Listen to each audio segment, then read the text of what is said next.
Hello and welcome to This Week at Charlestown Road, a branch of the Heaven Bound podcast. My name is Jason Harden. I'm here with Carson Crow.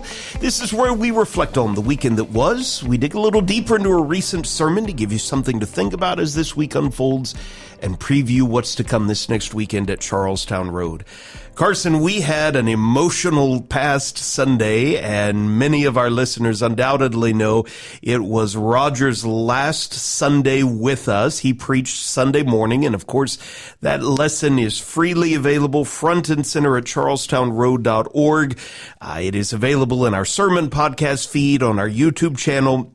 Lots of ways to access that really powerful sermon that Roger called Final Words. But neither one of us preached that sermon, and so we're not going to ask each other questions about his sermon. It was fantastic, but you had the opportunity to preach Sunday evening, and what I would love to do here in the middle of the week is just ask you some questions about that to let the seed of that sermon sink a little deeper into our hearts. What did you talk with our church family about on Sunday evening? I think there's a lot of parallels. Roger talked about his last day, and this sermon really was formulated 3 years ago on my first day, at my first day of a local work in Georgia. When I walked into that auditorium, it was different than anything I'd ever experienced. It was predominantly a congregation of older individuals. That was the predominant age group of that congregation. And what I quickly found is that Satan had been working on them and whispering in their ear that because they had reached this state in life, that they no longer were relevant to God's kingdom, that they needed someone youthful to be impactful, they needed someone young to be a strong congregation and do mighty things for the Lord. And I saw that immediately on my first day. And so this sermon has been something that's been formulating ever since then, because what I've seen is that actually a lot of people struggle with that.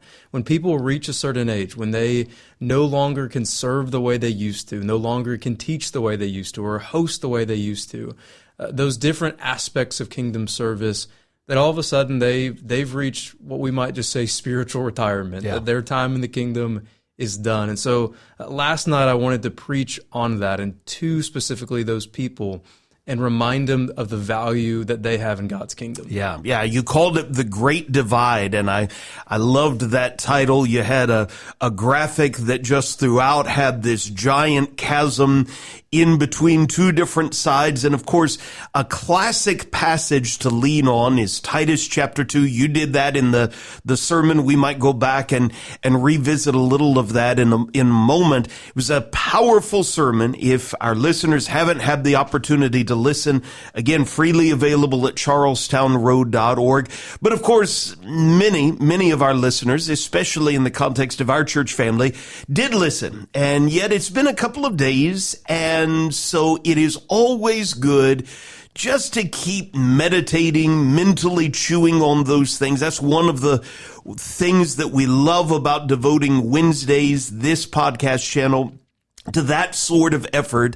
So let me just ask you some basic questions, and as I do and you're talking, it's easy for us to imagine moms driving school-age children on the way to school, or dads on their commute, or somebody mowing the grass or on the treadmill. We just want to give them some practical things to think about here in the middle of the week. You described the power of learning from those who have done it before. That's a great way of looking at what it means to be a mentor. And so let's think about that. What are some everyday practical areas of life where we can really tap into the power of the disciples around us who have done this before? Yeah, again, I love that analogy of the pathway or road, right? When I even talk to people here in this area, the older members of the congregation, they are so good at telling me how to get somewhere quick. And how to avoid things that need to be avoided, right? And so when I think about those two aspects of a journey, and how those who are older know both those things, I think about things like marriage. I think there's a lot of potholes in marriage us young people can run into, right? That the older have navigated successfully already. They know how to communicate better, to talk better, how to avoid some things that might provide temptation or snares that might hurt you in that. But also know, as we said, how to get to things quicker, how to find more fulfillment in marriage, how to find more joy, and how more laughter versus fights. I think parenting's a good example of those two things as well.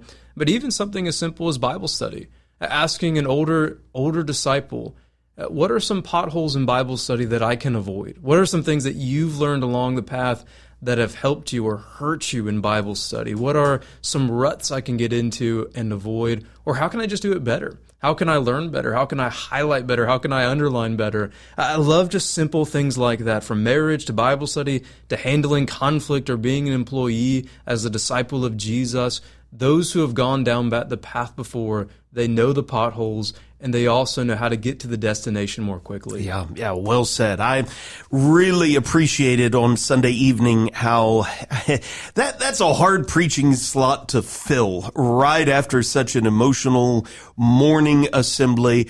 But you just immediately focused, especially the attention of the older saints around us.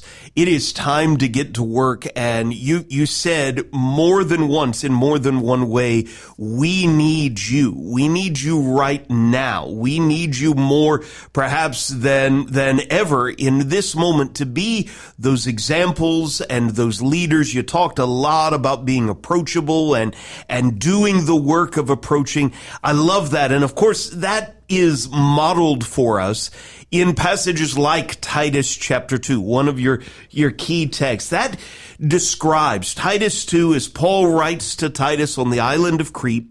He describes older men, what they are to be, older women, what they are to be. Let me ask you, before we talk about the mentoring and the mentee relationship, why do you think it is so important for older men and older women to be what they ought to be as this first indispensable step of bridging this gap that can open up in church families? Yeah, we talked a lot about that, didn't we? Yeah. I think there's so many. You see this, I love this division in Titus 2, 3 through 5. Titus 3 is all about, hey, older women, be reverent. Don't be gossips. Do what is good. Encourage. And then a lot of people just kind of skip that part about who they should be to what they should do, right? In relation to the younger. Advise them, teach them, rebuke them. But that first aspect is so important and so crucial. We talked about how really it's just common sense, even though so many people forget it, that for a younger person to listen to you, to value the things that you have to say, it does require that you be a certain type of individual and that you do certain type of things. I mean, anyone can think to a mentor in their life. They're not just a mentor because they have gray hair. They're a mentor because they've invested in you.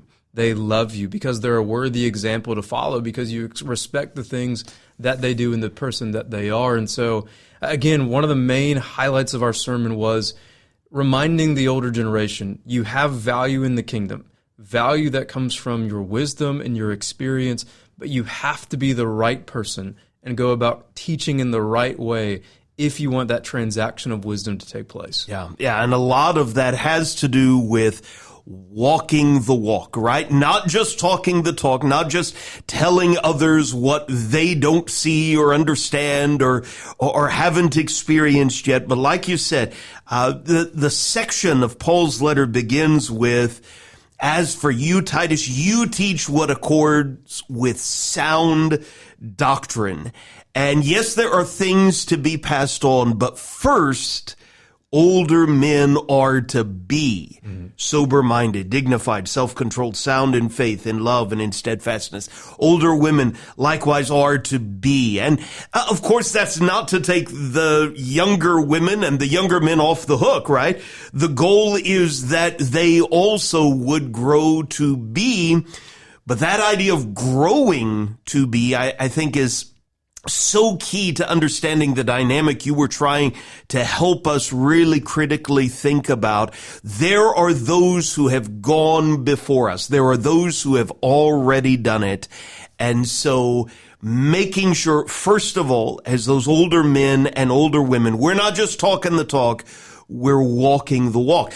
Titus 2 also describes, for instance, like you said in verse 4, younger women who are I may be making up a word here, encourageable and teachable. And so let's look at it from the standpoint of younger women and younger men. What sort of habits and patterns of life can young people adopt, even right here in the middle of a week, to stay encourageable and teachable as they grow up? And this is really important, isn't it? So much of the sermon was devoted to what I've seen constantly throughout my life, constantly throughout the lives of others vicariously. There's so many old people who want to teach and who are good teachers. They have walked the walk of faith. They're doing a great job. They're encouraging. They're loving. They have so much wisdom to give. And then yet this is why we called it the Great Divide. Yet there's young people who aren't receptive, who aren't teachable, who don't want nothing to do with the wisdom of the older generation. So I love that question first and foremost. Second, here's the answer. I think one of the things that can really help is asking questions instead of pretending you know the answer. Something that I often find myself doing is just in so much pride, not going to the older because I'm just going to say, you know what, I'll figure it out, right? Or I think I know the answer. A great habit you can do, if you aren't quite 100% sure, or if you maybe haven't gone on this path before, just ask an older person. You know, what's the harm in doing that? Asking questions is a habit.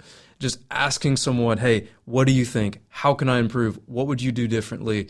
That simple question mark at the end of a sentence is a habit that can transform one's life. I think another thing that would be really, really good, and this is the one I have highlighted in my notes because I struggle with it tremendously. Learn to receive correction without immediately explaining yourself or defending yourself. That's powerful. That is a habit that you have to develop and grow.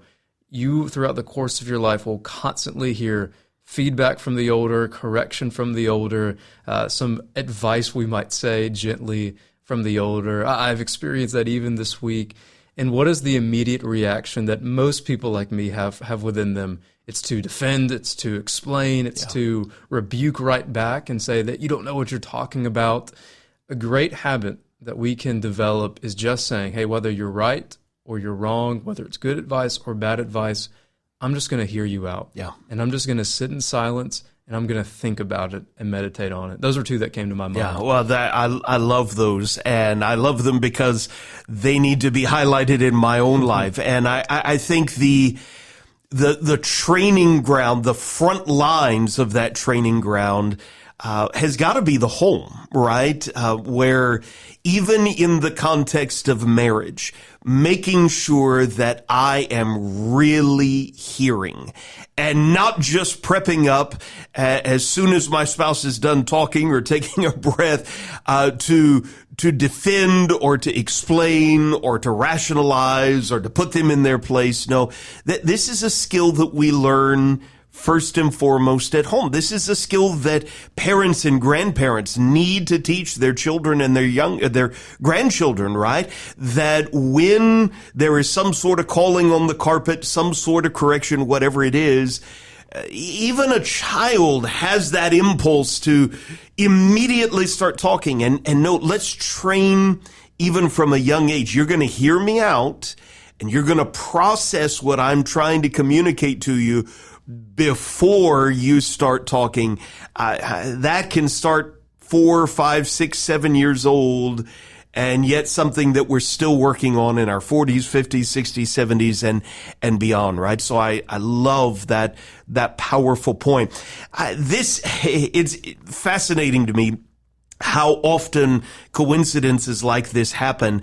Our daily Bible reading schedule this week has just followed through the death of King Saul, the third king of Israel, and the turning over of the kingdom to his son Rehoboam.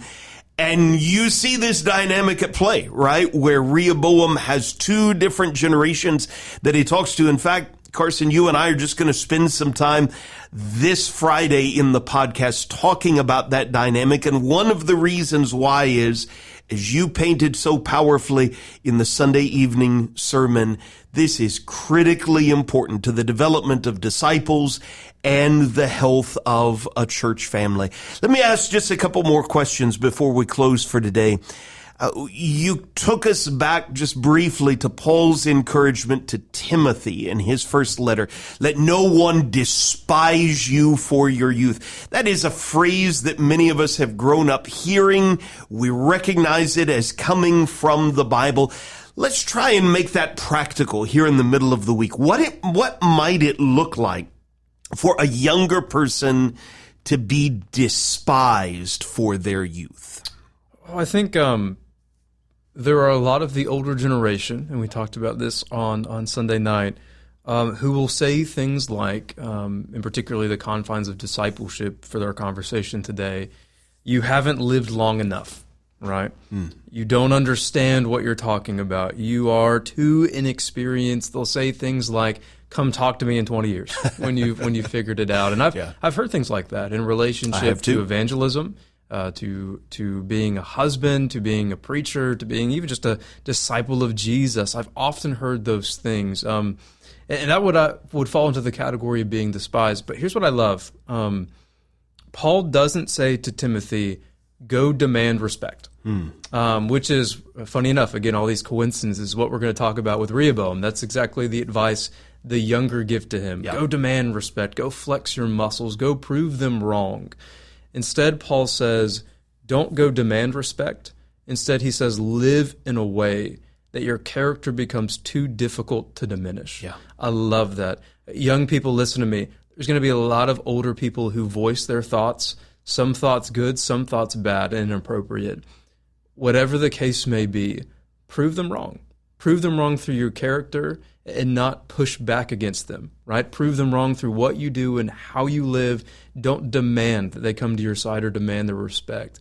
It's possible, and Timothy shows us that there at the church at Ephesus. Yeah, I love how right there in that context, Paul encourages him and then tells him, you got to keep practicing, right? Practice these things. Immerse yourself in them so that all may see your progress. I like how you put that. Prove them wrong. You be the example you need to be. That brings us full circle, right? Older men and older women are to be, and younger women and younger men are to be, to remember their Creator even in the days of their youth. So this has been great. Let's wind it up with this. Can you give us just some practical things we can do, whatever our age, whatever level of maturity? You used the phrase several times Sunday night, get 1% better. Let's close the episode with that. What are some practical things we can do to get 1% better this week? The number one thing that I had on my list, and again, this is just my subjective opinion, take it how you will. I was taught to ask a transformative question by one of my older mentors in life. He said, whenever you have the chance to sit across the table from an older individual or even just pass them along the way, ask them one simple question. What would you wish someone asked you at my age? If you could put yourself back to 25 years old, 30 years old, back in the course of your life, what do you wish someone would have told you? What question do you wish you would have asked an older person? And I've loved asking that question because first, you never know what the answer is going to be. Sometimes they answer in relation to things like finances or discipleship or marriage or priorities. But it's a question that really leans on what we talked about Sunday night, leaning on the wisdom of the elderly. They have something to tell. They have a gift to share. And when you ask them that question, they can share what they've learned over the course of time. So I would encourage our listeners, ask someone who's older in our congregation or your own home congregation, what do you wish you would have asked an older person at my season of life and what I'm going through? And the second and final thing that I just had on my list is spend just 10 additional minutes in Scripture a day. It's a very simple request. It's a very simple ask from me, but again, a transformative one. 10 minutes can go a long way to getting 1% better. You would be surprised. I think people have this idea that you can't really read a lot of Scripture in 10 minutes or 1 hour. And both people who study the Scriptures daily, you would actually be pretty surprised what 10 minutes of turning off the phone and turning off the television can do and how many pages you can get through that will change your life entirely and combat bad attitudes and bring about positive change and positive habits in life. Well said. Well said. Again, the sermon, The Great Divide, freely available in our sermon podcast feed on YouTube at charlestownroad.org. If you have not had the opportunity to watch or listen, I would absolutely encourage you to do that. Thank you, Carson, for serving us in that way. Of course, it is Wednesday, and we've got the opportunity, Lord willing, to get a little bit better just by continuing to open our hearts to the preaching of God's Word. We are on the home stretch of our Wednesday evening summer series. Healing in its Wings has been our theme. We're excited to have Bruce Reeves from Arkansas with us this evening, 7:00 p.m. He's going to be focusing on this phrase, "May I ever strive to live pure in your sight." That sounds like a determination to get 1% better. And I know that Bruce will be an encouragement to us along those lines. We still have classes for our youngest age groups. Whomever you are, there is a great opportunity this evening at 7:00 p.m. Carson, what about this Sunday morning at 9:30 a.m.? I am so excited for this. A few Sundays ago, I think 4 Sundays ago now, we studied Genesis chapter 9 and the story of Noah acting the fool and sinning on that day after the amazing narrative of the flood and his salvation. And as I was studying and preparing for that sermon, I just realized there was too much to handle, too much there, too many applications. And so once again, we'll be diving into that story. We titled that sermon a few weeks ago, the Forgettable Story. It's a story that not a lot of people remember, not a lot of people know. But the reality is that story is unforgettable, at least to 3 individuals, to the sons of Noah, who walked in that day to their father acting a fool. And so what we're going to do is we're going to talk about the unforgettable story, that moment where they saw the shame and sin of their father, and particularly about how they responded to it. 2 sons responded in grace and in reverence and respect, while another son didn't respond in that way at all. And so we'll talk about what that means for you and I. Excellent. That is this Sunday, 9:30 a.m. Lord willing, 5:00 p.m. I'm going to add another little installment. Of course, our theme here at Charlestown Road in 2026 has been the joy of the journey. Every once in a while here and there on Sunday evenings, I've just focused in on one of the journeys in the Bible and just tried to draw out some practical lessons. We're going to go back to one of Jesus's most famous parables, and we're going to notice how maybe again it is easily forgettable and overlooked. The key figure in that story was on a journey. And we'll just dig in a little what we can learn for our own journeys through life. Whomever you are, there is a whole lot to look forward to. And so, Carson, thanks for being in studio with me today.